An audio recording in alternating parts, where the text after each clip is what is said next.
Hola, ¿qué tal? Mi nombre es Jorge Molinar y esto es Oye. Y el día de hoy estaremos hablando acerca del mito de la homosexualidad en la antigua Grecia. Comenzamos.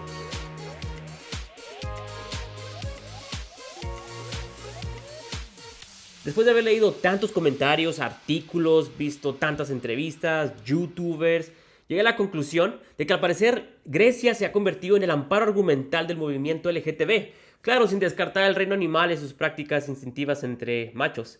Pero bueno, este lugar, Grecia, llegó a ser la sede donde encontraron un techo para poder refugiarse de la lluvia de comentarios o preguntas que provenían de una línea de ideas conservadoras a lo que hoy en día llaman opresores de la libertad.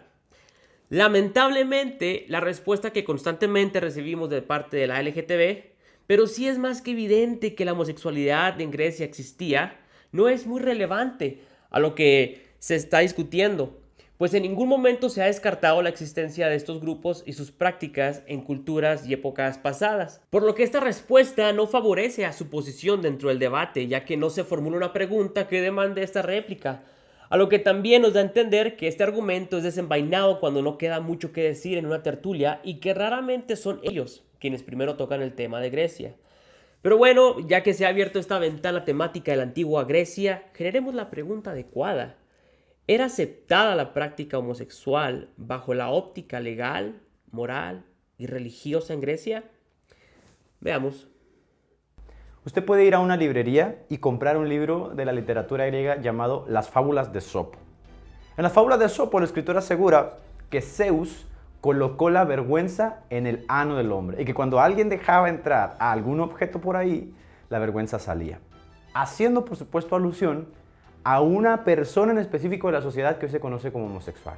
Y que esa persona transgredía ese límite porque estaba corrompido y lleno de vicios contra la naturaleza. De ahí que el homosexual era un desvergonzado. Su vergüenza, que era la señal de virtud y pulcritud, se abandonaba por transgredir el límite que Zeus había puesto en los hombres justo ahí. En nuestra sociedad actual se le llama homofóbico a todo aquel que no congenie con el pensamiento del colectivo gay o muestre algún tipo de desacuerdo con ellos. Nos llaman que somos una cultura arcaica, fundamentalista, retrógrada, porque queremos prescribir reglas sociales basadas en compromisos de inteligencia, de sabiduría, diciendo que esas reglas ya no funcionan, que civilizaciones muy elevadas como la griega fomentaban y practicaban abiertamente la homosexualidad, por lo tanto nosotros estamos desfasados. Bueno, esa es la mitad de la verdad. Eso es cierto, en Grecia se practicaba abiertamente la homosexualidad, pero nunca se legalizó jurídicamente, sino todo lo contrario, se le estigmatizó como un camino contrario a la virtud común y nacional. Y se acuñaron algunas palabras para describir a estos personajes en Grecia. Por ejemplo, Euriproctos, que significaba ano abierto; Lacoproctos, que significaba ano de pozo; Andróginus, que significaba sin distinción; Arsenecoitai, que significaba homosexual activo. Y la más fuerte de ellas es Kinaidos, que significa el que acarrea la cólera de Aidos. ¿Quién es Aidos? El dios de la vergüenza. Conforme a esto, en Grecia el pudor, aunque no lo crean, era considerado virtud y debía fomentarse. Pues Aidos, el dios de la vergüenza, no veía con buenos ojos perder la vergüenza. Recuerden, la vergüenza, según los griegos, Zeus la había colocado justo en el ano de los hombres. Para dar un matiz más profundo a esta charla, hubo en los estados griegos penas muy severas, prohibiciones muy severas contra la homosexualidad. En ese aspecto, ellos sí eran intolerantes, mucho más de lo que hoy se llama desde la ideología política ultraderechista o fascista. Aunque para los griegos la gratificación sexual no era incidental, ellos sí permitían que la virtud mantuviera un cauce, mantuviera su correcto papel en la sociedad y que normara la sociedad. Reitero, aunque la homosexualidad era practicada, nunca escaló peldaños jurídicos, nunca se volvió materia de carácter público, nunca se volvió materia de carácter político. En los escritos de Esquines del año 389, que fue un famoso orador griego, uno de los 10 oradores áticos, él hace mención constantemente acerca de ese tema en las llamadas leyes de Solón. Solón era uno de los 7 sabios de Grecia que era muy honrado en la sociedad. Bueno, estas leyes tenían como fin cuidar el patrimonio paterno y el casamiento de los griegos. Y en su apartado específico sobre la sexualidad, Solón, escuche bien esto, democratizó el placer sexual y promovió la idea de un ateniense que fuera dueño de sus placeres. Al parecer, el día de hoy la comunidad gay no está muy de acuerdo de mantener mesura y ser dueña de sus placeres. Y es que uno esperaría que en esas marchas del llamado orgullo, ellos salieran realmente con carteles de Alan Turing o de Freddie Mercury y nos mostraran las contribuciones de algunos homosexuales que han formado parte de su pueblo, vaya. Pero la realidad es todo lo contrario. Ellos salen desnudos a manosearse, a orinarse en la vía pública, a exhibir lo peor que tienen, y esta es una muy buena razón del por qué incluso entre ellos mismos están divididos en cuanto a cómo expresan sus pensamientos. Bueno, retrocedamos a Solón. En esas mismas leyes de Solón encontramos las siguientes prohibiciones en cuanto al ateirase. El ateirase es la pareja homosexual.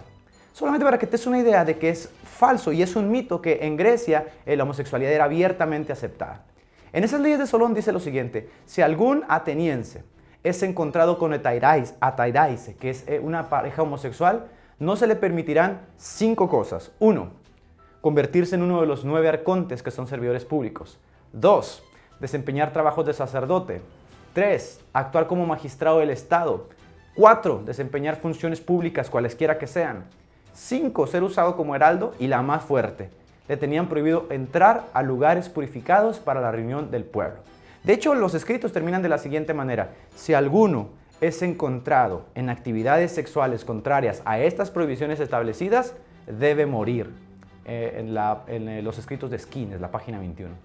Había otras más severas. No tienen derecho, decía Esquines, a hablar los quinaidos, los que acarrean la cólera de Aidos. No tienen derecho a estar en la corte. Todo ciudadano griego que sea encontrado en actividades sexuales prohibidas en lugares públicos perderá inmediatamente todos sus derechos. El discurso de Esquines va tomando tintes cada vez más nacionalistas, porque vaya, estos tintes nacionalistas fueron lo que hicieron de la cultura griega que se elevara. Al decir a los jueces que recuerden por favor a sus antepasados atenienses, que fueron severos hacia toda conducta vergonzosa. Y luego decía Esquines: es bueno siempre imitar la virtud donde sea, incluso en los extranjeros. Pero luego surge otro mito: ¿que acaso Alejandro Magno, el gran rey de Grecia, no era gay? No, no lo era. Muchos especialistas históricos aseguran que eso es un dato carente de veracidad. Es más, el mismo director judío Oliver Stone dijo: la homosexualidad de Alejandro ha sido una propaganda de Hollywood. Plutarco, Arriano, Herodoto, Diodoro Cíncelos, que fueron historiadores ampliamente reconocidos, nunca hacen una mención de que Alejandro sostuviese una relación afectiva sexual con otro hombre. Y dado que Alejandro era el referente griego de la virtud, hubiese sido, muy mencionado por toda su aparente desviación, y si en Grecia hubiera sido aceptado esto, hubiera sido un motivo de orgullo. Cuando Filomenus, que es uno de sus líderes de sus regimientos, le confiesa en una carta a Alejandro que es homosexual, Alejandro le contesta con mucho disgusto y le dice: eres el más torpe y malo de los hombres, porque nos estás arrastrando a todos por causa de tu hedonismo. Eso viene en el libro La suerte y la virtud de Alejandro, escrito por Plutarco.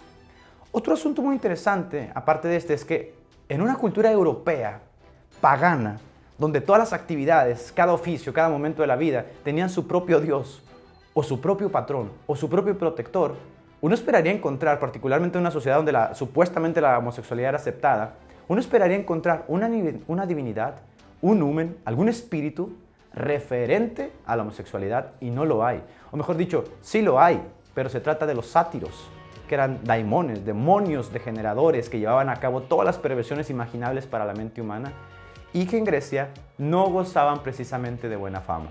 Concluyendo, tanto en Roma como en Grecia, que fueron culturas muy elevadas, se practicó abiertamente la homosexualidad, pero nunca escaló peldaños jurídicos como hoy. Eso fue todo por el día de hoy. Esperemos vernos la próxima semana con un tema nuevo y un video nuevo. Nos vemos.